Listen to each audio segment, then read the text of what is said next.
What was your instant reaction? To Amorim. Well, not the new year. Yeah, a complete another lack of surprise, to be honest with you. I mean, after that interview yesterday, where he basically baited them into saying, fire me, please. That's what that was. It was reminiscent of that Conte interview after Southampton, where I think he just finally had enough, and then he went public and called him out. And I think when a manager says, I'll do my job for the next 18 months and then we'll go our separate ways, that's essentially saying that, we need to move on, both of us. But an absolute catastrophe for everybody associated with that football club. Yeah. Yeah.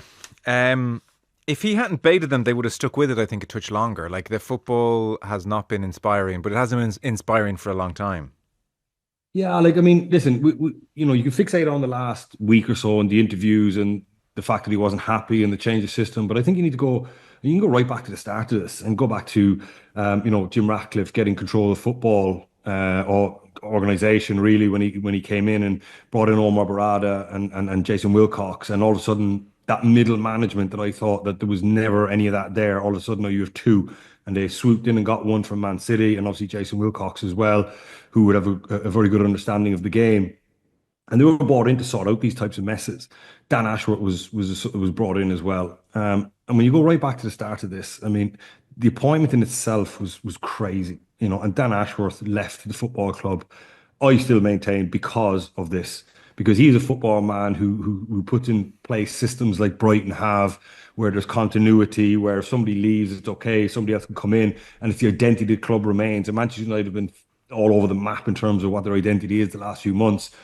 And I'm sure that Dan Ashworth will be drawing up a short list of players to come in and maybe a 3 and a 5 year plan of where they want to be. And then one morning he's called into a meeting and it's Ruben Amorim's getting the job. And he's sitting there going, oh, hang on a second. This doesn't make any sense, by the way. Amorim is a very specific type of manager who plays a very specific system and requires an even more specific type of player to play in it.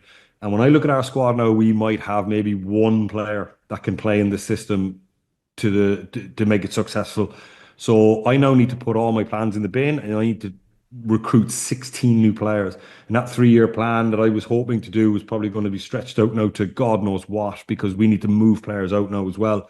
And obviously that breakdown of the relationship came and he left. And they decided to push ahead with this for whatever reason. And whether it was Ratcliffe, whether it was Barada, or whether it was Wilcox, somebody's got to carry the can for this because it was an appalling appointment. And even if you go back to this time last year when he got the job, remember there was rumours beforehand that he didn't want it till the summer. And I think that was crucial because I think if Ruben Amorim took this job in the summer and Cunyan and Buemo were in the building, and if you look at his work from the summer, it's not been bad. It's horrific results, but he will always be able to point to, well, we're on the edge of the Champions League. We're pushing, and there's improvement. And once I can turn over the squad a bit quicker, we can go somewhere. But I think those first 5 months, where he went on the worst run of any Manchester United manager ever, they were losing appalling amount of games. I think that first 5 months just absolutely body blows that knocked the stuffing out of him. And then his patience ran out. So it's just been an absolute catastrophe. The appointment was appalling. Um, the top end of the pitch, but then he was probably hoping to fix the midfield this window, get one in at least, because to continue with Ugarte and Casemiro in the middle of the park is not good. And he probably was told that they can't acquire the targets that they were looking for, and he just realised that I mean, everybody has a limit, Joe, mentally, right? And I think that guy just somehow broke through that. I feel sorry for him. I do, because when you interview for a job like that, and are headhunted for a job like that, you sit down and you sit across from the likes of Barada and Wilcox, and you say, "This is what I want to do. This is the way I play, and this is what I need for it." And Manchester United obviously said, "Absolutely, no, we can do that for you, no problem. In you come. We'll turn the squad over for you. These are our plans. Your talent ID, the player ID, the type of people that we want." And I don't think either manager really delivered on the promises they gave each other in that meeting. And hence we've ended up the way we are. Yeah, so he just got fed up really, and like it's only when you look at the past week, 10 days or so, you can almost pinpoint where he just says, I'm done with this," because Yeah. it starts with that Christmas Eve press conference, and he said, We need to spend a lot of money, i.e., we need to turn over this whole squad. But I'm starting to understand that's not going to happen. So maybe I have to adapt. And then he switched to the back four against Newcastle, Yeah. and that was on Stephen's Day. A lot of people thought, is he going to? Has he looked at United and said they're not going to change? So actually, I have to change. And we thought that would never happen. And he's like, that's what's happening here. He's going to change. But then for the Wolves game, it was straight back to a back five. That didn't go well. And then ahead of the Leeds game, he was just moody. Like people who cover Manchester United all the time say that even in the darkest hours, Amorim has generally been pretty good in press conferences. Come in, crack a joke, and be very cordial to kick things off with. But he was just moody. And at one point, journalists said, "Well, surely you knew the recruitment dynamic before you came." He said, "I don't want to talk about it." And then he was asked if something had changed in relation to the transfer budget, and he said, "I don't want to talk about that." And as the United media official sitting next to him is beginning to move things along, Amorim caught the journalist's eye and said, "But you're very smart." So basically you're right, something has changed. And then obviously yesterday we had the "I'm the manager, not a coach," i.e. Jason Wilcox and the rest of them, they're not listening to me, I'm not being heard. And so, in the space of a week, it really just kind of publicly clicked and fell to pieces. But I think that goes in any job. If you get headhunted for any job, right, and you say, "Well, this is the way I do things. This is my MO. This is the way I run things," and the company they're trying to hire you, or the football club they're trying to hire you, say, "We like that. We want you to do that here." Then they bring you in, and you start trying to implement your ways. And Jesus, he suffered through an awful lot of really, really crap performances when everyone was saying, "Just get away from the three at the back. The 3-4-3 doesn't work." I mean, God Almighty, almost from day one it didn't. I think you and me sat here and chat about it. Goes, "Well, what point do you change?" And I said, "He will never change. He will never change because he was headhunted to do what he needs to do. He is doing exactly what he was asked to do. It's their job to get him the players. Now they got him Cunha and Buemo. We saw a slight improvement, but it's not happening fast enough."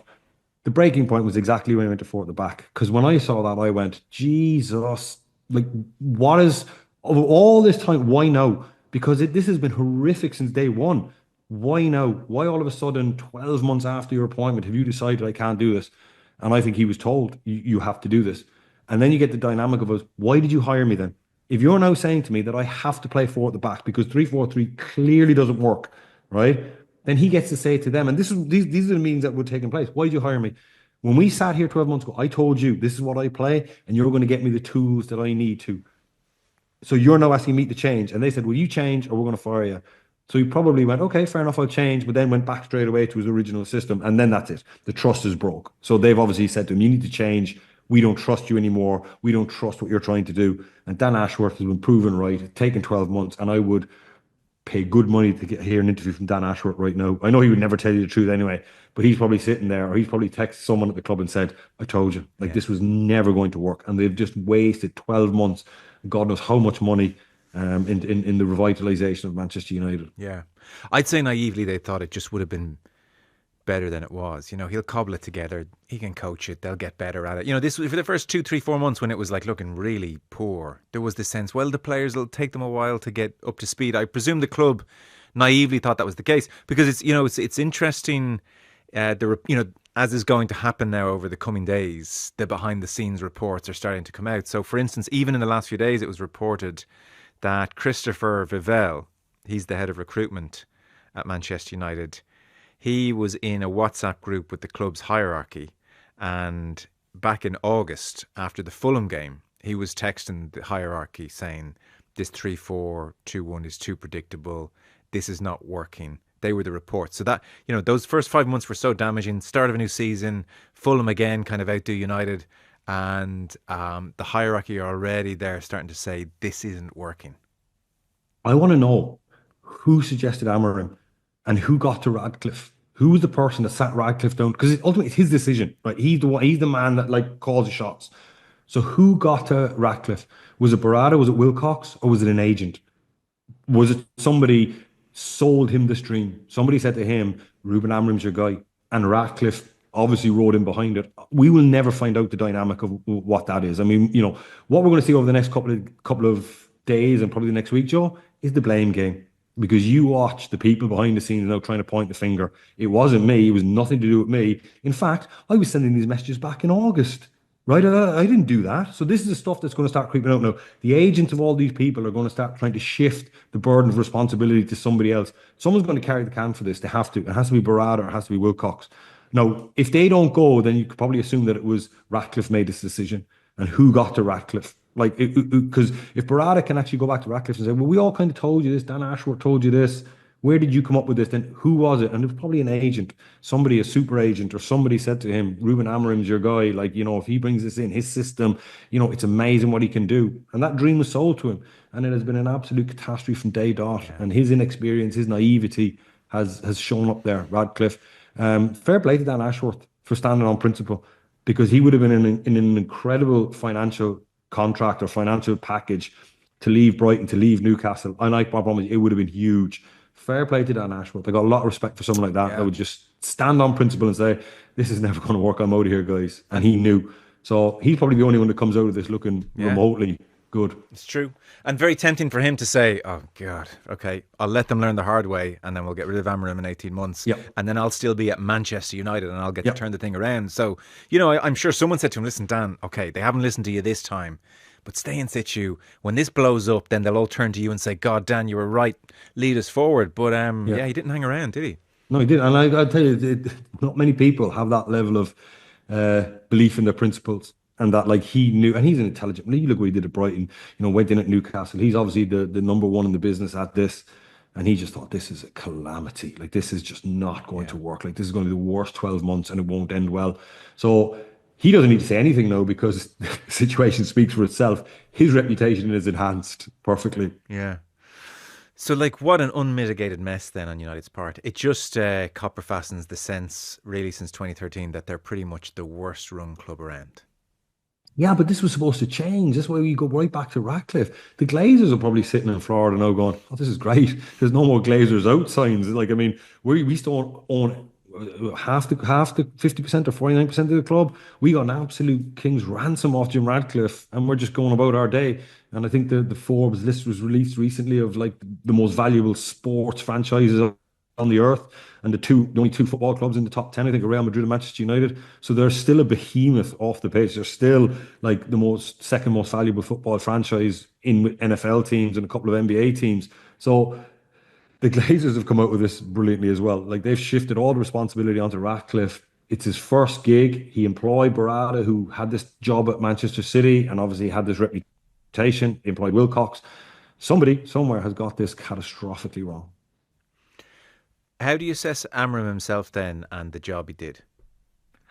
Well, he's obviously a very principled man, and I think when you get headhunted from another club, a very successful club, a club that had just beaten Manchester City in the Champions League, a club that was, flying in Portuguese, and probably in the next 12 months, he was destined for one of these top jobs, perhaps on the continent where that system would have worked a little bit better. We've debated this system, to the nth degree, really. And I don't think it suits the Premier League. The Premier League is too quick. The ball changes hands too often, and I've always said that, on the continent, when this system is played, when the team in possession gives the ball away, ball retention is key. So they'll go backwards, they'll go square, and they'll go, right, geez, we've not had it for a bit now, we're going to keep it, and we're going to set up our patterns, and we're going to get ourselves in a shape, and then we're going to try to attack you. Doesn't work in the Premier League. Ball turns over in the Premier League. Half the time, the ball gets spun around the corner blind. Balls in behind. And that system, when you're in possession, becomes very vulnerable because your three centre-backs get split. Your wing-backs have to get high and wide.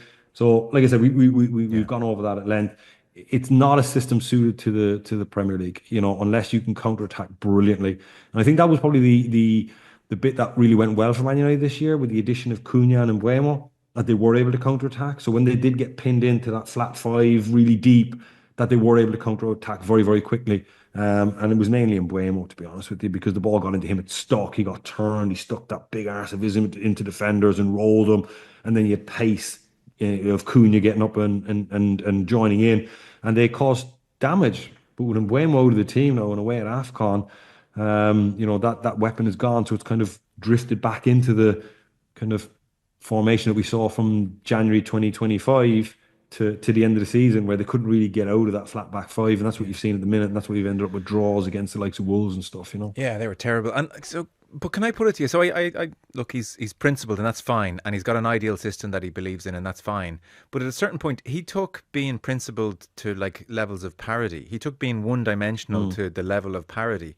Like I absolutely understand. You can have certain philosophies as a manager, i.e., I want a pressing team, or I want a team fundamentally that is possession based. You know, you would think Guardiola, for instance, but like within that all of those, all the most like the zealoted managers have huge amounts of variety to like certainly their formations. Like I thought it was Yeah. ludicrous that he was so wedded to a formation.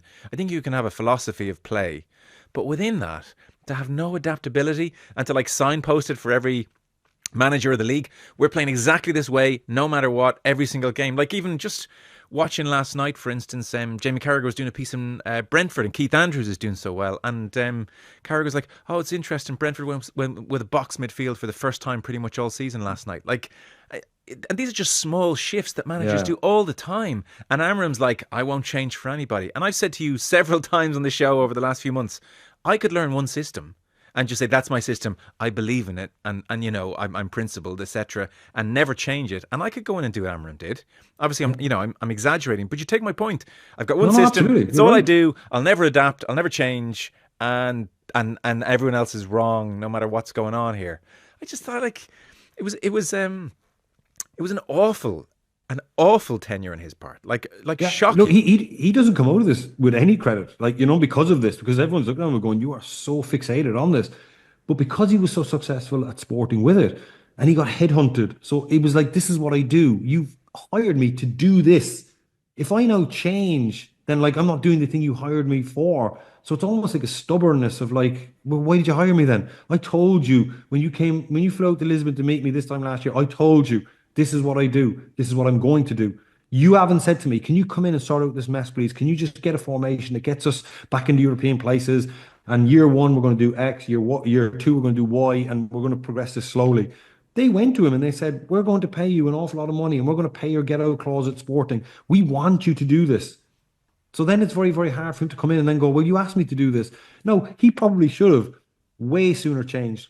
And I think the reason I gave to you a couple of times on this conversation is that like if he'd have changed and got a few results, his 3-4-3 would have been forgotten about Yeah. because the club would have went, "Oh, thank God, we're up around sixth, seventh now, and we're looking kind of good, and we're defensively solid, and Buemo's scoring a couple of goals, and we're fine." And then all of a sudden, when he goes to them in January and he said, "Hey, listen, can you get him out because I need this player in because I need to get the 3-4-3 very, very, very quickly," the club would have said, no, we're not going to do that. We're going to do something else again, right?" So then you're almost giving up control to the ownership then. And I think that's what the likes of Ten Hag did, as they prioritised results. And Manchester United got a few results and they were kind of maybe in a cup final or they maybe had a good run in Europe. They got to a Europa League final under Amorim, I suppose. You could say that was with the system as well. But, so any modicum of success, that board would have went, "No, that's fine. We're happy with that. We don't want to win the league. We just need to be, up in European places and maybe get a Champions League spot." So he probably just felt that if I deviate from what I do, Hmm. I'll never get back to it because they will just get me caught in a rat wheel going round and they'll never give me what I want. Yeah, So that was probably his thinking. it's tricky. It's tricky. And but in a parallel universe, you'd love to test out the theory.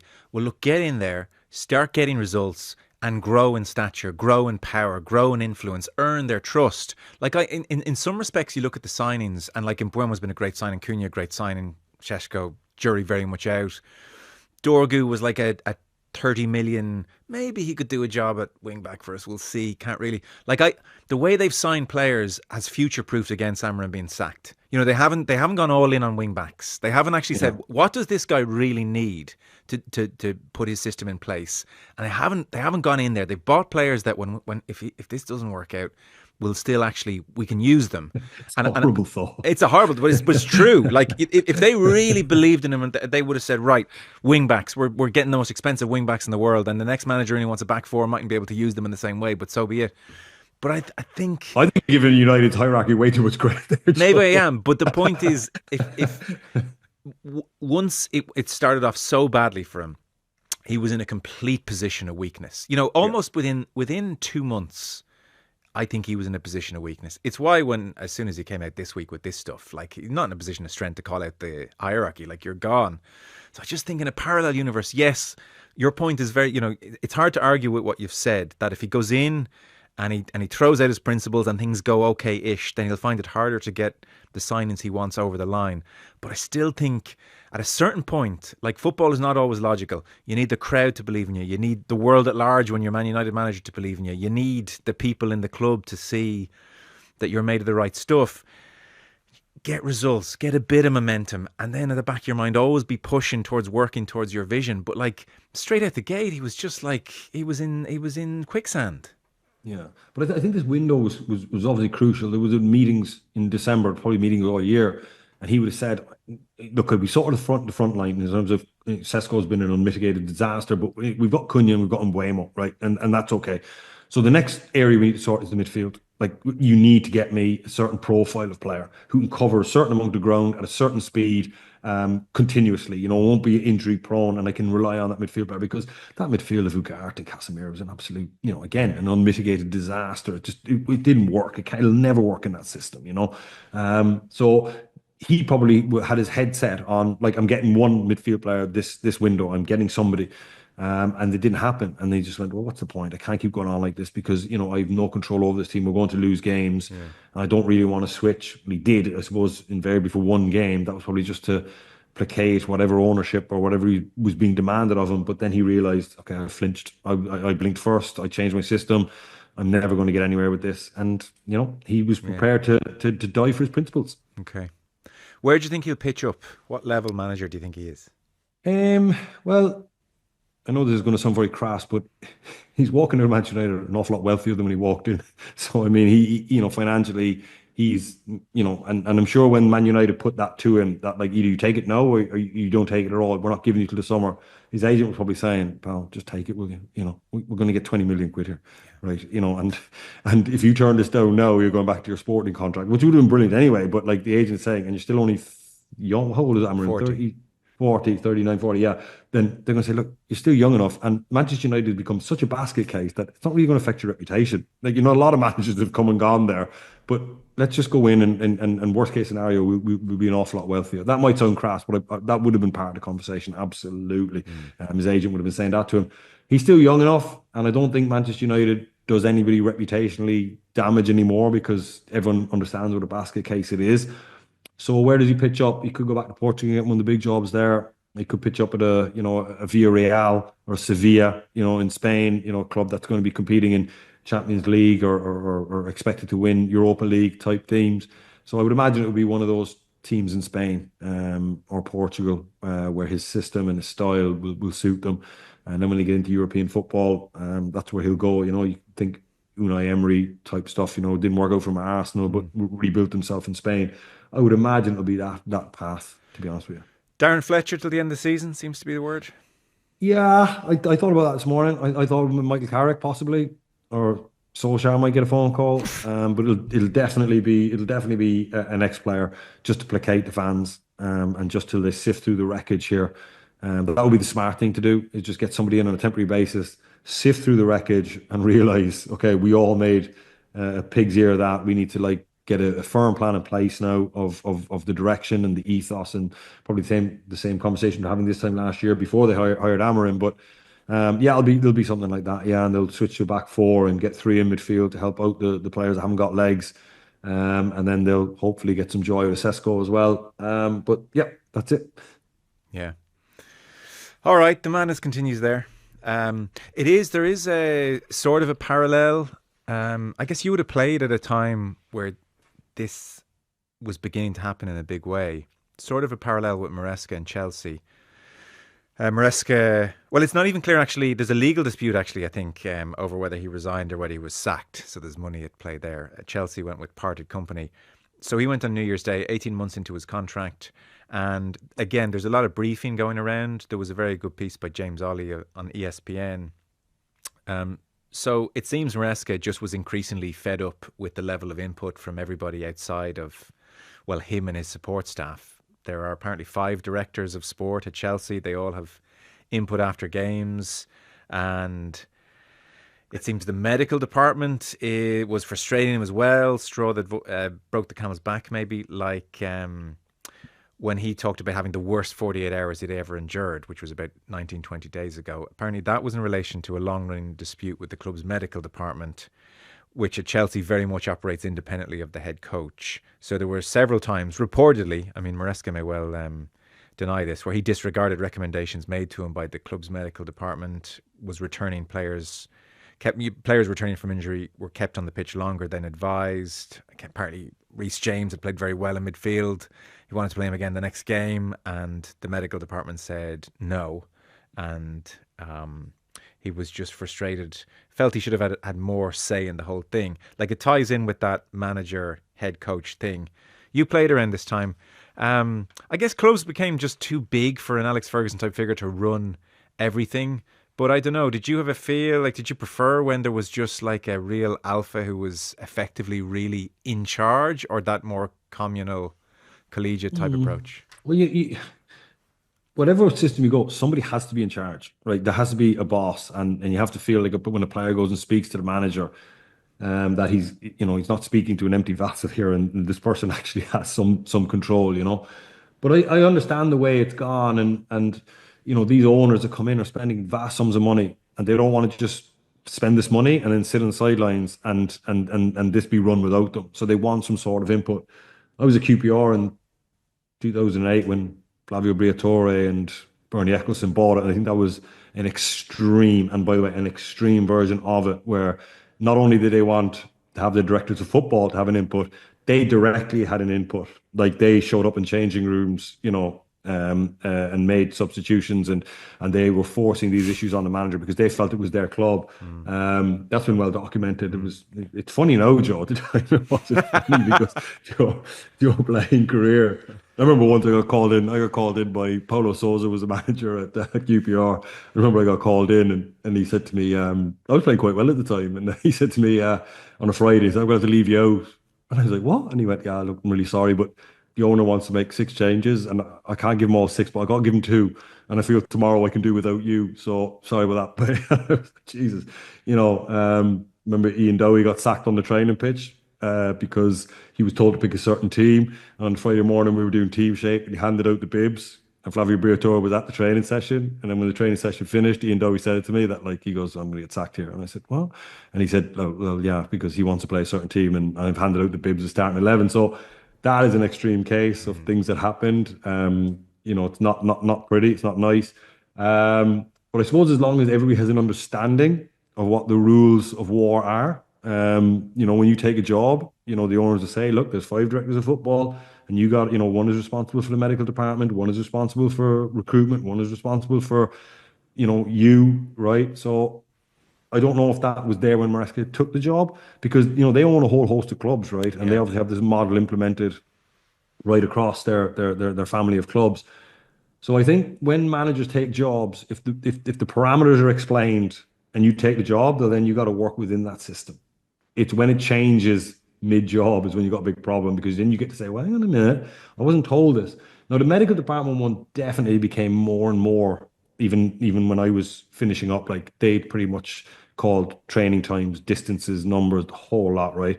That is a thing, right? Because that came from owners are paying players huge sums of money, and they want them on the pitch as often as possible, and they don't want them sitting in the treatment room, because if players are getting repetitive injuries, hamstrings, calves, then they're going to say, "Well, why?"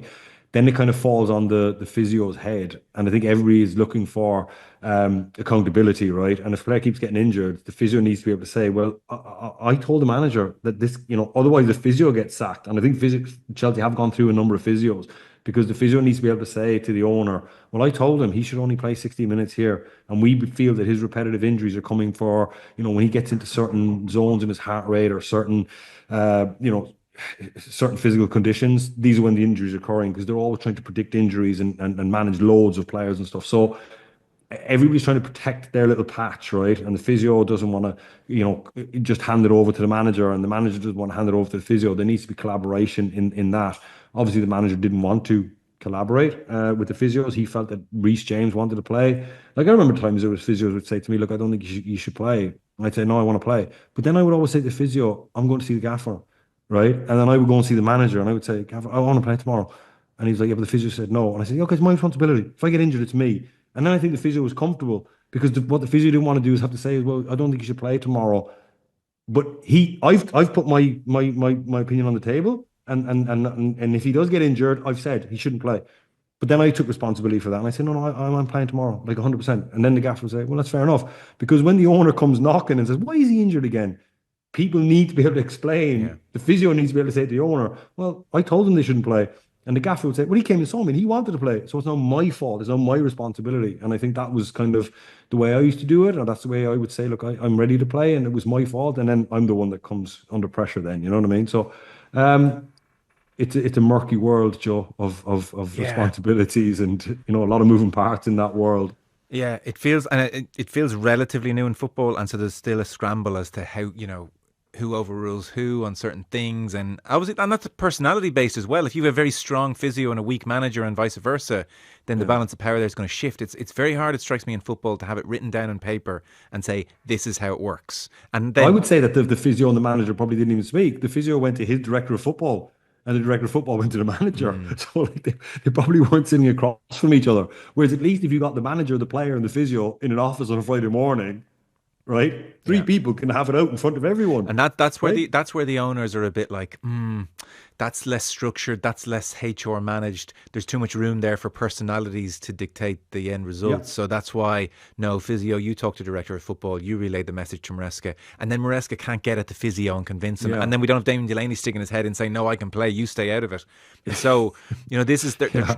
but there is a downside to that. You know what I mean? Because I'd say there were times you said, no, listen, I can play, and you did play, and you came through it, and maybe the team won, and it was the right thing to do, even though on paper it Yeah. might not have been. You can, if you sport's a weird thing. You overly kind of HR it to death, and you do Yeah. lose something. Yeah, but again, it comes down to money, Joe. It's the cost. Like they'd much rather miss me for a game and then have me for the rest of the season, as opposed to take a huge risk tomorrow and I'm out for 8 weeks. Right then they're going, we've lost 8 weeks and we could have just missed one game. And that's the way the way they think. Because that wasted asset that I'm paying X amount of money to for 8 weeks and he's giving me nothing, Mm. right? So they would much rather you do that. Like, I mean, there's loads of instances and stuff like that where you always like pick okay, you can either play on through this injury, and I've had this before, like recurring injuries, and we're kind of getting 60, 70% of you, or do you know what? Just go and get the surgery, get it fixed, and then come back. And I can now plan for the next 6 weeks or 8 weeks or whatever long you're out without you, and I can move on. And I know when I get you back in 8 weeks' time, I'm getting 100% of you. So listen, that's just the way it works. It's a murky world. Again, once the lines of battle are drawn and everybody's aware of their roles, responsibilities, then I don't think anyone can complain. Yeah. But it's when people move the goalposts. And I think that's where Maresca got frustrated with. Yeah, fed up. I saw Wayne Rooney saying nice things about Liam Rosenior, who he worked with at Derby. He's 41 years of age. He's over at in League One at the moment, where he seems to have done okay-ish. But obviously, that's a Blue Co company as well, Strasbourg. So it's an easy kind of slot in. Let's see Yeah. how he goes. Come here before you go. It is. Former teammate of mine as well, Joe. Oh, sorry. Okay, then give us a bit on Yeah. Liam Rosenior then. Yeah. Sorry. I thought that's where you were going with that. No, sorry. I was like, I honestly was like, I'm not going to put Damien on the spot here about Liam Rosenior. He won't know a thing about him. Amazing fella. Amazing fella. Right. Highly emotionally intelligent. Very, very calm. Very, very thoughtful. And not in a kind of I'm pretending to be thoughtful. I wear glasses and I am thoughtful. He Jesus. was, yeah. Right, all right. As I say that as I'm looking at Joe wearing glasses. What made you think of that? I'm joking. No, but he very highly emotionally intelligent guy. He was always the type of fella where like you'd be kind of sitting in training and or sitting in the change room and he'd come over and say, "How are you?" And you'd go, "Hi, I'm good." And then you go, "No, but really, how are you?" Okay. And you go, "Wait, what?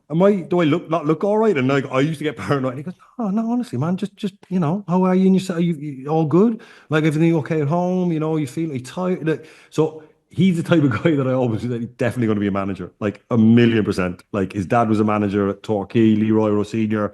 He was that type of character, very, very even tempered. Like he got left out a couple of times, but he would always support the team. He would always be in the change room, very vociferous, very positive kind of guy. So I'm not surprised he's gone and done what he's done. Again, I don't know if he's emotionally intelligent enough to take on this job, but the plus side is he will know the battle lines or the parameters of the job because he works within that Blue Co thing at Strasbourg. So I'm sure they have the same way there. So he will understand the hierarchy. I'm sure there was a technical director or a football director dedicated to the other managers in Blue Co family. So, he probably would have been reporting to one of those who was in turn reporting back to the hierarchy. So he's obviously very well thought of. They feel he can do the job.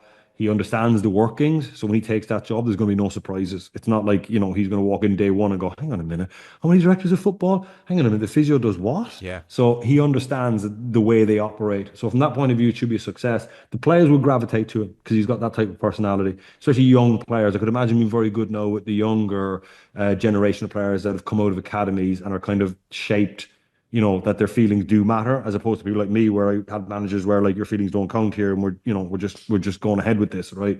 So I think he will bond with those players. He will absolutely get their attention straight away. But it's a massive job. I'm not saying he's going to be a success by any stretch of the imagination. It's a huge job for anybody.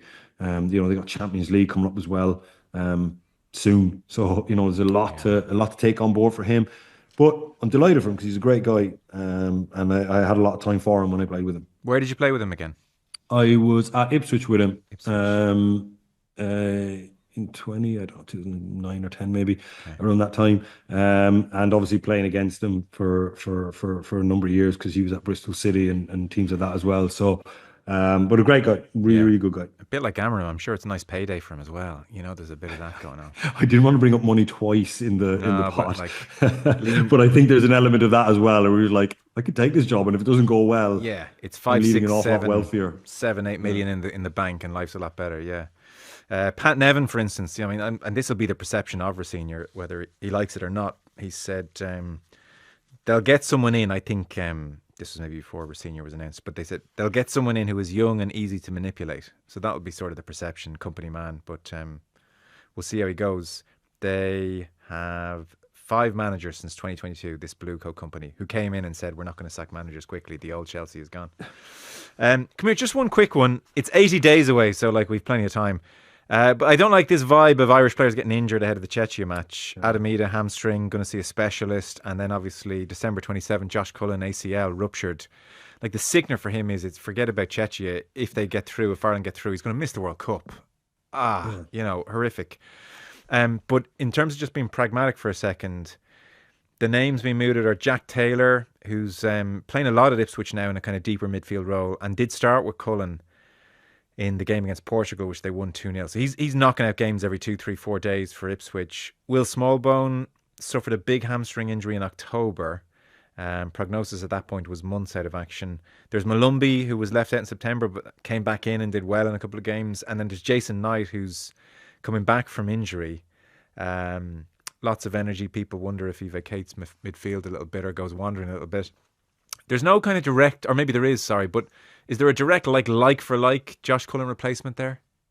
No, and I think with the style post, which team beat us, where we switched back to the back five, went low block. Sorry, we switched my mind into international football. Anyway, so when he changed away from that system and went to a flat back five, Josh Cullen all of a sudden became very, very integral to what we were doing because that suits him down to the ground, where it's nice, narrow, low block, compact, and he's very good ratting around in those little spaces and getting a toe in. It was obviously Josh came into a lot of criticism when we were kind of spread out and the pitch got very, very big for him. And the spaces were too good and maybe he wasn't mobile enough or athletic enough to cover those spaces, and maybe he wasn't technically good enough to take the ball off the back three and turn and play forward, right?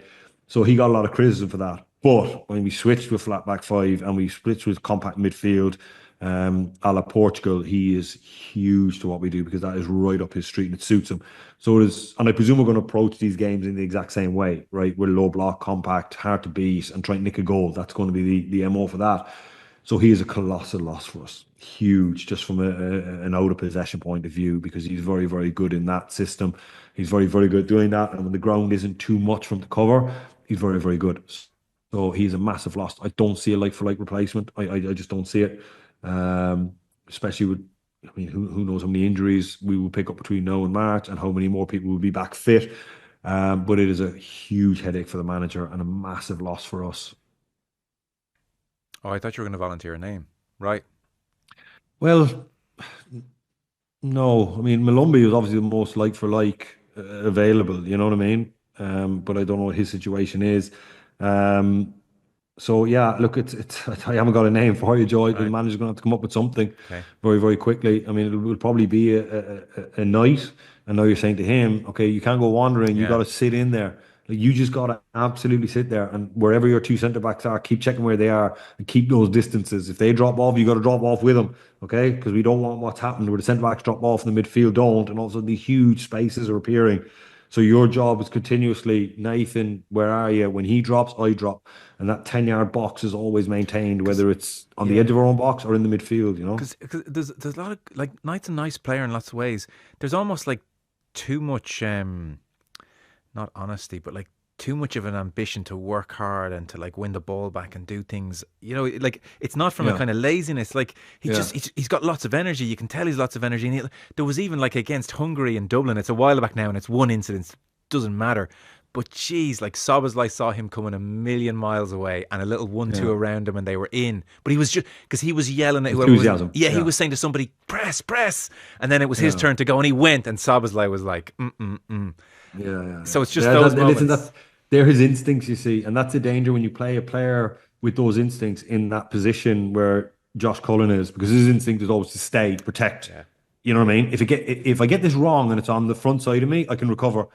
Whereas Knight will always almost go, oh, that ball's going to get played in there, and then it's going to come to the middle, so I'm going to start creeping, and all of a sudden you pop out of your hole, and all of a sudden they see it coming a mile away, and they spin it, and they found that pocket of space. So instincts are huge in those positions, and you want somebody with a defensive, like a Glenn Whelan had that defensive instincts. He would never get caught on the wrong side of the ball. He might get caught plenty of times on the good side, and it might not look pretty, but it's not going to lead to a chance or a goal, you know. So I don't know, Joe.